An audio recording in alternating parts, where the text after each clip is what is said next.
This is Reverend Dore, Jacques Patlian, teaching religious science, which is the science of mind, the perennial philosophy that runs through every religion when you take the dogma and the ceremony out. Today, let's talk about creating the good life. Doesn't everyone want the good life? What does the good life really mean? The answer to these two questions is going to be different for each individual. For we all create in our mind's eye, which is our imagination, a different picture of just what the good life is for us. You know, the sad thing is that some of us can't even imagine the good life, and thus we're condemned to never experience it. Because if you can't conceive of something, you can never achieve it. The first key to experiencing the good life is to imagine what it would look like for you. I want you to forget what you think you should imagine, or what your spouse, your parents, your culture, your religion, or your society wants you to do. This is not an exercise in shoulda, coulda, woulda. This is you painting a picture of the life that you truly desire. You deserve it. Come on, be bold, put it out there. You and I have been given a precious gift, the gift of life, and that gift is not to be wasted. So many people seemingly waste this precious gift of life by living somebody else's life, because they don't feel they're worthy of living the life they really want. They just feel like they're not good enough. Feelings of unworthiness or fear of failure, I think, are the two great stumbling blocks to human happiness. You can overcome the dragon that's living in your mental basement because he doesn't live there anymore. That's a great book, by the way, The Dragon Doesn't Live Here Anymore by Alan Cohen. He's a great writer of metaphysical books. Pick it up. If there be a devil, his name is fear. Fear is the great enemy of human progress and happiness. Fear is nothing but faith stated negatively. Faith and fear are two sides of the same coin. What you believe will surely come to pass, whether it's positive or negative. You might as well make it what you want. Now I'm going to put together a template here for you, the good life, according to Reverend Dore. I want you to fill in the details, but try to have most of these characteristics in your good life. Number 1, do what your heart yearns to do. Listen to the music playing in your soul. I don't care how impractical this seems or how implausible its achievement might be to you. You are born of star stuff, and you can not only do the implausible, but you can do the impossible. All you need to do is believe it. If you don't believe it, you'll never see it.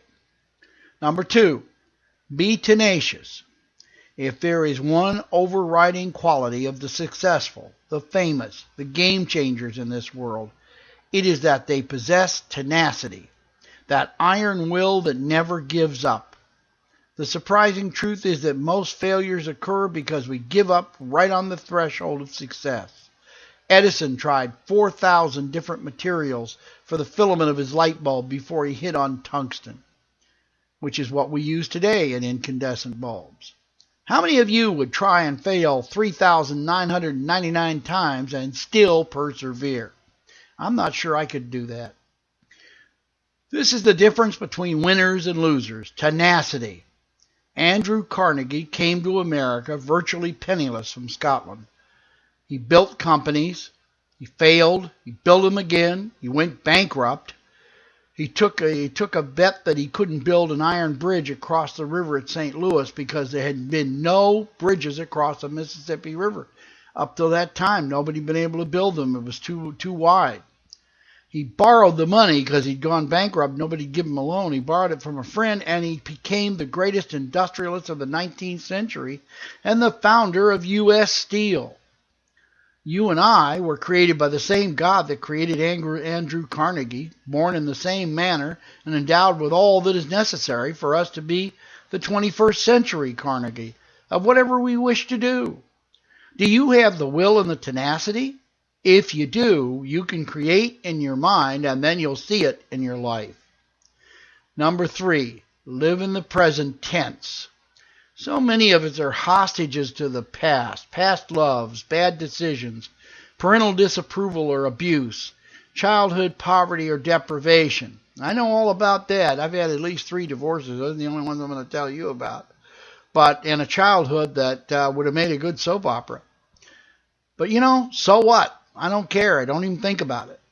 So many of us chew on our past horrors and failures like a dog chewing on a bone. We even go out in our mental backyard and dig up the bones in our lives, rather like a dog does.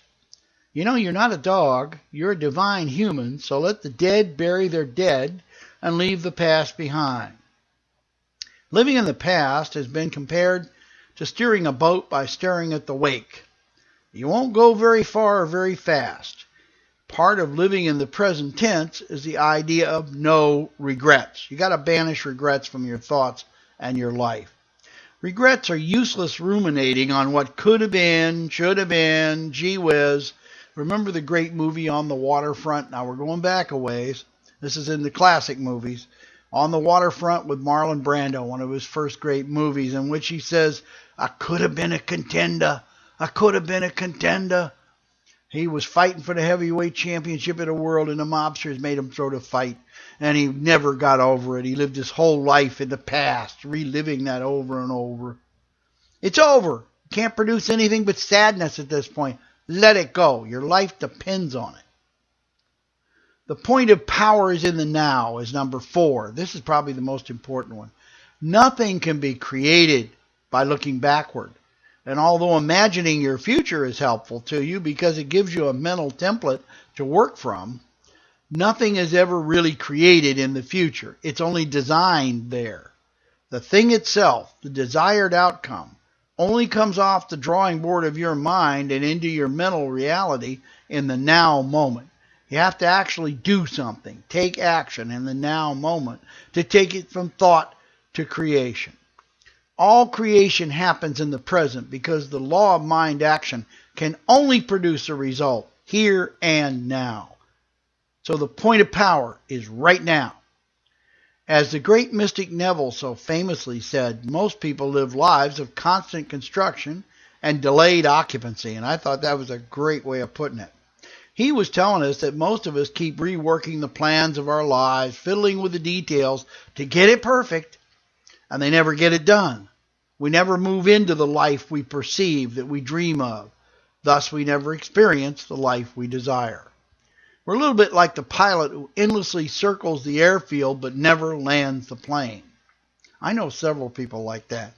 They have been up in the air circling that plane all their lives and never created anything. Never achieved a thing, but boy, they had great plans, didn't they?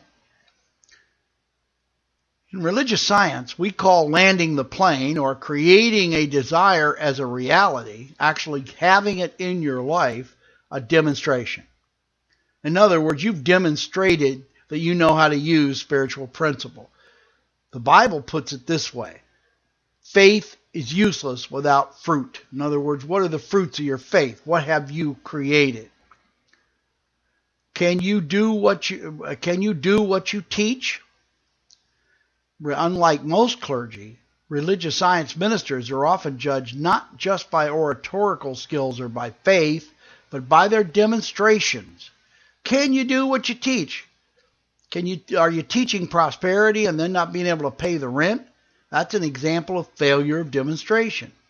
Being a pulpit minister for 10 years and having 20 people in church is a failure to demonstrate the law of attraction. You're not attracting people. These rules don't just apply to us in the ministry, but to everybody. Many people in this world are experts at talking the talk, but how many of us can walk the walk? How about you? Are you demonstrating what you don't want or what you do want? Are you ready to put on your walking shoes and walk the walk and create the good life, whatever that looks like to you? God bless and keep you at peace until we're together again.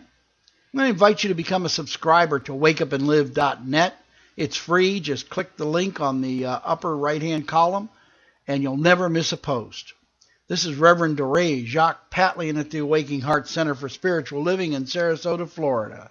If you want more information on religious science, click on csl.org. That's csl.org. Until we're together again, bye-bye for now.